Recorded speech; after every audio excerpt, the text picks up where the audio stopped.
Mūsu pašmā jaunieši ievietojuši savu kārtējo varoņdarbu video, kurā redzams, kā viņi bruņojušies ar krāsu baloniņiem no iekšpuses apkrāso tramvaju vagonu. Katru mēnesi tādā veidā cieši vairāki 10 tramvaju sastāvu, bet zaudējumi lēšam tūkstošos latu. Diemžēl noķert šos ļaundarus izdodas ļoti reti, jo viņi to pārsvarā dara vēlās vakar stundās un starp divām pieturām. Savukārt policijai ar demolētāju ķeršanu nodarboties īpaši nav nekādu iespēju. Internetā ievietotajā video materiālā redzams, kā jaunieši izmantojot krāsu baloniņus apkrāsot tramvaju salonu, savukārt uzkrāsotās zīmes ir redzētas jau agrāk, un tātad viņi to nedara pirmo reizi. Tikai pēdējā pusgada laikā ir notikuši 450 elektrotransporta demolēšanas gadījumi, kas nesuši ap 20 000 latu liels zaudējums. Diemžēl noķertie vandāļi ir skaitām uz vienas rokas pirkstiem. Pārsvarā, protams, ar šīm lietām nodarbojas jaunieši, bet, ja runājam par noķeršanu, tad Rīgas satiksmes gan kontrolas dienestam, gan arī depo darbiniekiem ir bijuši atsevišķi gadījumi, kad ir izdevies tātad jauniešus demolētājus aizturēt.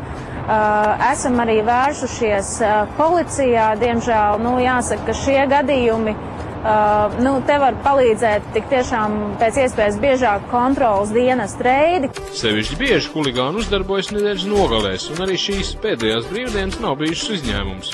Tuvākajās brīvdienās, kas pavisam nesen bija, tad atgriezās depo 13 vagoni, kas izkrāsoti, stikli saskrāpēti, sēdekļi saplēsti, un diemžēl mēs nevaram atļauties tādu greznību, ka tramvaja atstāt depo, un tad, cīnamies pa nakti, tīram, kopjam.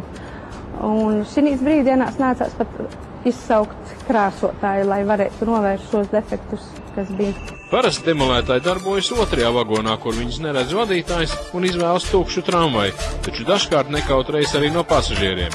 Tomēr paretam gadoties arī kāda mākslinieciska pieeja. Meža parkā ir bijuši arī tādi gadījumi, kad vadītājiem, kad ir vakariņu laiks, tad vadītāji 20 minūtes vakariņu un tur vairāk sastājas tramvaji.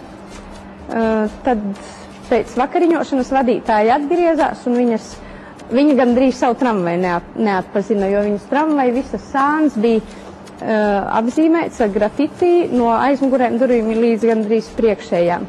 Diezgan iespaidīgi, salīdzinoši glīts ar tas grafiti bija. Diemžēl šādos gadījumos vagons jāpārkrāso pilnībā, un tie ir vairāki 100 latu. Ja kāds ir atpazinis video redzētos tramvaju izkrāsotājs, lūdzam zvanīt uz degpunktā karsto tālruni 22 112. Kārlis Seržants, Ilgars Vīdemeks, Sandsbergs, degpunktā.